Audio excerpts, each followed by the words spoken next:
I think the most unrealistic thing and the thing that's always bugged me the most about the MCU's Peter Parker is how he refers to Snape. If a motherfucker came up to me and said, "Hey, you know that really old movie Empire Strikes Back?" I would be like, "What is wrong with?" Okay, just let me stop you for a moment, okay? I need to tell you something.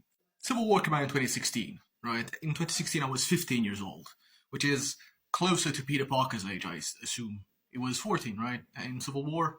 So I was 1 year older in 2016. And I guarantee you, no one in my class knew what the fuck the Empire Strikes Back was. You know who knew what Empire Strikes Back was? My father. I mean, the only reason I know what Empire even is because of my father. And even my father, like, his most recent recollection of Star Wars was the prequel trilogy. Generally speaking, most adults that I knew didn't know about Star Wars, or at least not specifics.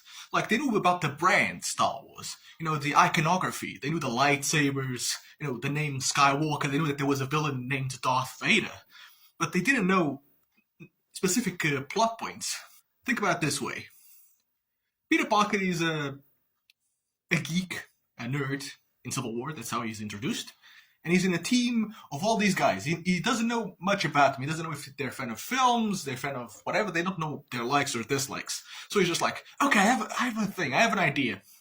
I think, because he's thinking about the movie. Think about, okay, I saw this in a movie once. They strapped the legs of the machine, the AT-AT, and then it fell over. I think we should try that. But he's trying to convey this to his team in a way that even if his team does not know what he's talking about, they would know from inference, right? If you're a person who's not familiar with Star Wars, you most likely have already seen the scene with the AT-AT being, you know, roped around. And even if you've seen the movie, but you're not a fan, for example, if you've seen Empire Strikes Back, but you don't know that the walking thingy is called an AT-AT, you would know what he's talking about. You would know, oh yes, they went around the walking thingy, and it fell over. So he's assuming that they might know Star Wars because they're old. He's just assuming that they're not fans of Star Wars, you know?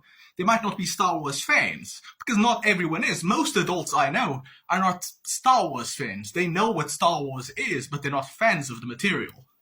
So he's technically being the most efficient he can be in that scenario. Hey guys, you ever see that really old movie? Empire Strikes Back? Jesus, Tony, how old is this guy? I don't know. I didn't carbon date him. He's on the young side. You know that part? Where they're on the snow planet?